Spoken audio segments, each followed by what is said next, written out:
Hello and welcome! I'm Jade of Jade Reader, and today I'm going to be going over the books I read in September. I read quite a few books in September, or at least all but two on my TBR. I felt really good coming out of this month, and I am very excited to talk about these books because this was a good stack of books. I had really strong feelings in every single book I read. No book was a meh book. It elicited some sort of reaction out of me. So let's go ahead and just roll right into this. If I do have content warnings, I will list them down below. And if you have any questions about those content warnings, feel free to ask in the comments. I'm always happy to help people have a smoother reading experience. First up is the one I finished last because it is fresh in my mind, and that is The Wicked Deep by Shea Ernshaw. Oh my goodness, this book is just as beautiful as its cover. I had such a good time reading this, and I wasn't just having fun. It was a very cozy read, which is not what I was expecting going in. I was expecting either something really steeped in romance or something very witchy. It does have those hocus pocus vibes that everyone promised me, but I felt like it was a lot softer. It was less chaotic, and the complexities came from not the plot or the magic system, but instead the characters. I felt like there was a lot of morally gray area, and it didn't leave off with just a straightforward happy ending. Instead, there was definitely a nuance to how I felt about it, and actually I had first given it 4 stars because I was just like, wow, that was really nice, that was really good. Didn't give me the same sparkle, exciting pizzazz that some of the other books this month gave me, but it was like 4-star goodness. And then I realized days later, I was like, no, this is one of those books that seep inside you and just kind of hold you tight. I would read this book again. I would wait until I forgot some of the twist and go back in. There were quite a few different twists and turns in this book, and the ones I was able to guess were still very fun because I didn't know for certain. I just had inklings or curiosities, and I would kind of follow my intuition on it, and then I was either rewarded in the end or completely blown away by a different turn that it took. Yeah, I really loved this book actually. What is The Wicked Deep about? The Wicked Deep follows a town of Sparrow, and I would say that while this is first-person POV, there are definitely multiple characters that get their time to shine, especially the witches in this book. There are 3 witches that are the Swan Sisters, and the Swan Sisters have cursed the small coastal town of Sparrow after they were killed for assumed practice of witchcraft. So they rise from the sea right at the beginning of the summer, and all the way until the summer solstice, they take the lives of boys that are from that town and drown them in the water. Overall, a fairly dark premise, and definitely had some of those beautiful atmospheric vibes you would get from like coastal witch book. And then on top of that, it had a really sweet romance that became just so tender by the time I finished it that I was like, oh, I was not prepared for this. And this book is jam-packed with questions just waiting to be answered, and I promise you, you will be satisfied and satiated. Not only the delivery of these answers, but just how you can pick through and find it if you would like, or you can just go on through the story and be surprised by its ending. So in the end, I'm so happy I picked this book up. It was just a really fantastic standalone. One of my new favorite witchier books for sure, and I left it with a 5-star on Goodreads because I felt like that's what it deserved. Speaking of 5 stars, here is Kindred by Octavia Butler. When everyone was telling me I needed to read Octavia Butler books and then brought up Kindred, I didn't realize how important it was to read Kindred until I read it. Kindred is the story of a woman who she is living with her boyfriend in her apartment in, I believe, the 1970s, and is for some reason or another thrust into the 1800s rural south of the United States. And when it's understood that she will be randomly thrust back and forth in between her timeline and the past, our main character Dana has to figure out how to live both in her modern world and to coexist in the past where slavery is still prevalent. There were quite a few questions answered right away, so you understand the stakes and the, I guess I would call it a magic system. I'm not sure if I would call this science fiction, but you understand how this works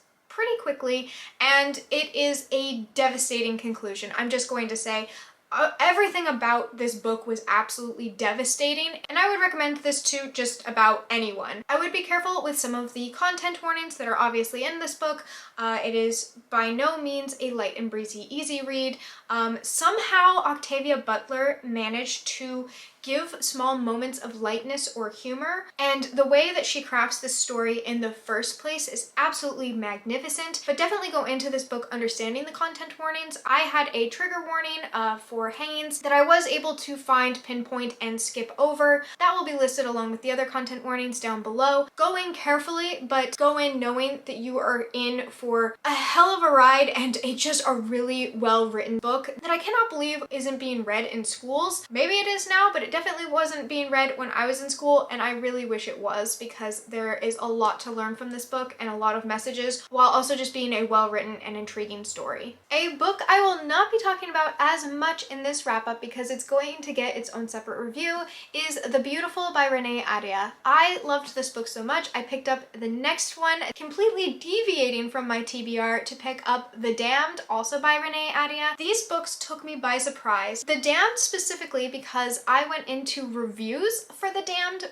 for some reason before picking it up and was really confused by what I saw there, because The Beautiful is so freaking good and The Damned is the next level. I am really excited to do a review on this book, but I'll just instead give you a brief summary here and you'll get my full thoughts in a video coming out soon. The Beautiful takes place in the 1870s of New Orleans, and a new arrival from France has come to make her mark on the town and hopefully find a husband. This plotline quickly turns when murders start occurring, and it seems like our main character Celine is somehow involved. This is a vampire romance with so much atmosphere, culture, understandings about privilege, and diversity. I really enjoyed the story. I thought the plot was solid, but just not the most interesting thing to me. Instead, I found the discussions, the romance, the whole shebang was just freaking fantastic. When I finished The Beautiful, I immediately picked up The Damned. It took The Beautiful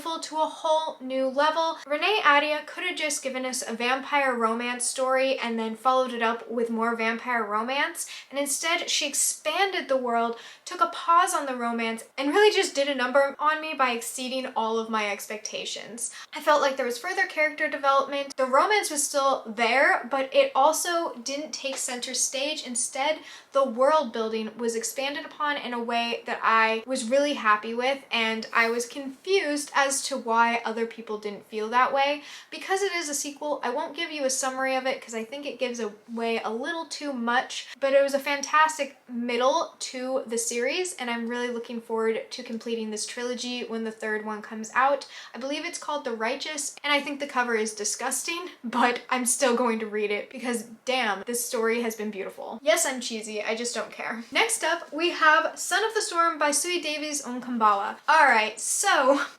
this was on my 5-star prediction list, and no, it was not 5 stars.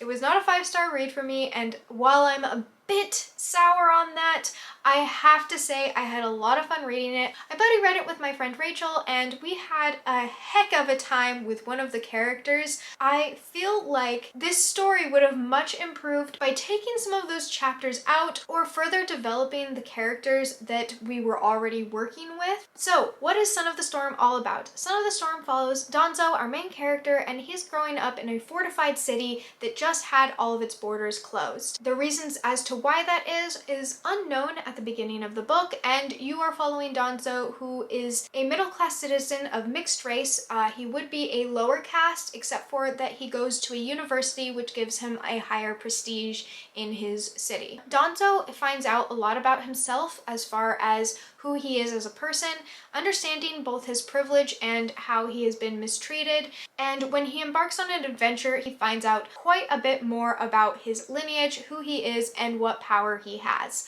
I loved the magic system in this book. I loved all of the magic vibes in this book, actually. Every single time magic was like happening on page, I was there for it. I thought it was really cool, really fantastic. I was not as psyched about the antagonist. I felt that the antagonist was pretty obnoxious and poorly written. I'm just not gonna lie. I felt like they were almost done well, but because of weird inconsistencies or what felt like plot conveniences, it really did take away a lot of what I was enjoying about the book, which was the interpersonal relationships and the internal struggles that these characters were having. By the time I got to the end, I was really pleased with the overall plot, really pleased with the main character and one of my favorite supporting characters, incredibly excited to start the next one, which won't be out for some time, but still excited. Overall, the only reason why this book ended up being a lower rating for me was because of the antagonist character having so much page time and another supporting character having so much page time, only for it to almost take away from what I was feeling towards the book instead of adding to it. Son of the Storm ended up being a 3.5 for me, nearing a 4-star, and I'm really expecting high things from the next book. Though it did not meet my 5-star prediction, it was still a lot of fun to read, and I would gladly read the next one. This little book was a lot of fun.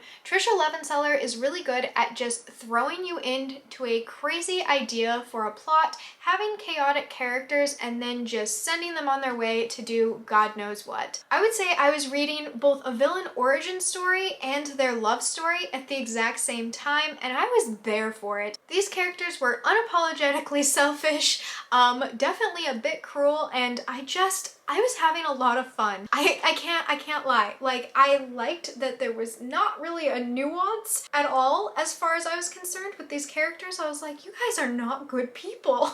And I liked that. Like, not everyone's good. I can't even say how many times I was just like kind of cracking up at how awful these people were. They were unlikable in the most likable way, and I could not help but root for them despite them being terrible people. The romance in this is actually really stellar. Like I said, I was rooting for them, and what I would say about The Shadows Between Us is we are following our main character who has murdered before. There are many reasons I have seen murder be in some way justified or understood by a main character's perspective in order to understand where they are coming from. This character has a fairly petty reason for killing somebody, and it just sets you off right away with understanding this character is absolutely petty and ambitious. Sparks end up flying when she meets the king that she has every intention of killing after making him fall in love with her. And both fortunate and unfortunately for her, the king that she is trying to kill is also kind of an asshole. So they hit it off right away, they are enjoying their time together, and because this king is an asshole, he also has another assassin, or possibly multiple assassins, coming after him while these two horrible creatures try and have a romance. Either one or both of them are lying to each other, there's twists and turns. Overall, it just ended up being really cute despite everything I just said previously, and I was just smitten with the entire book. I ended up giving it 5 out of 5 stars because, like, by the ending I was just like, wow, that was really freaking enjoyable. Yeah, I'm happy with it, I'm pleased with it. I feel like we got an unreliable narrator, and the main character in the second book has me thinking that we're gonna find out even more about these characters and just a whole new perspective on who they are. While I hated the front cover of this, I'm not gonna lie, I loved the inside cover because it has a beautiful art print, so I got to check in on my two horrible dastardly creatures as I was reading along, and it was really enjoyable. I think Trisha Levenseller has actually gone up a little bit in my list of favorite authors. I really did love Daughter of the Pirate King and Daughter of the Siren Queen, but I hadn't read anything really else from her, and now that I've read this, I'm really getting an idea of who she is as an author, and I very much so like it. I feel like she can almost write about anything and make it enjoyable. Finally, I've been reading these books for some time now, and I just finished the second book, which is the Ikessar Falcon. This is by K.S. Veloso and is the sequel to The Wolf of Oren-Yaro. A brief synopsis of The Wolf of Oren-Yaro as to not give away anything in the Ikessar Falcon. The Wolf of Oren-Yaro follows our main character known as the Bitch Queen, and she is going to a neighboring kingdom to get her husband who has left her. They are not in good standing with each other. They have a poor rapport, to put it lightly, and at some point, everything shifts. Chaos, of course, happens because this plot is chaotic, and she actually has to go and rescue him while having the help of a thief, and lots of antics happen. I really enjoy this book. I don't actually want to give away much more. I gave number 2 a 5 out of 5 stars, so far the series has been 5 out of 5 for me. I read The Wolf of Yarrow for Draconathon, which is our dragon-based readathon, and I loved it so much I just went right on to the next book. The Ikessar Falcon did not let me down. It's definitely a deviation from the first plot, but with just as much chaos, and the romance was also just as good. I was also excited to find there was even more dragons in book 2 than there was in book 1, which is fantastic because that gives me more dragon recommendations for the future, as well as it pushing the plot in a just totally different direction. Also, the more I read about this main character, the more I love her and her flaws. I think that K.S. Veloso really does a great job of making a realistic character with lots of tells and quirks and giving her an exterior that doesn't always allow her internal thoughts to shine through, but because we're getting to see things from her perspective, it really just nuances all of the interactions that she has, and I just really enjoy it. The romance, I will say, is one of my favorite parts of this series, but also just the plot is just really fun, and the world is really, really fantastic. So yes to Ikessar Falcon. I'm actually kind of wanting to slow down on the series because there's only one more, and I don't really want it to end. So I don't know quite what I'm gonna do about that, but the last book is out and I do have my eye on it, but no way of actually reading it quite yet. As of right now, I have that story on pause and I'm kind of happy with it because I don't want this story to end. That is actually the last book I have to talk about. So my September was pretty fantastic. I would love to know about yours. Did you have a book that you really, really enjoyed or that just left you reeling afterwards? Or maybe were some of the books on this list that you have enjoyed? Regardless if you tell me or not, I hope you enjoy the sun or more stars wherever you are, and until next time, bye! I'm doing a wrap-up versus a recent read. It doesn't really matter. This is just a blooper at this point. I was forgetting a lot, and then I was listing them across my screen. You don't care. I don't know why am I messing up on a wrap-up video? Like, it shouldn't be a thing. It's not that deep. I can't see. Wow. And maybe what are some of your thoughts on the books on this list that you might have enjoyed? That was kind of a mouthful.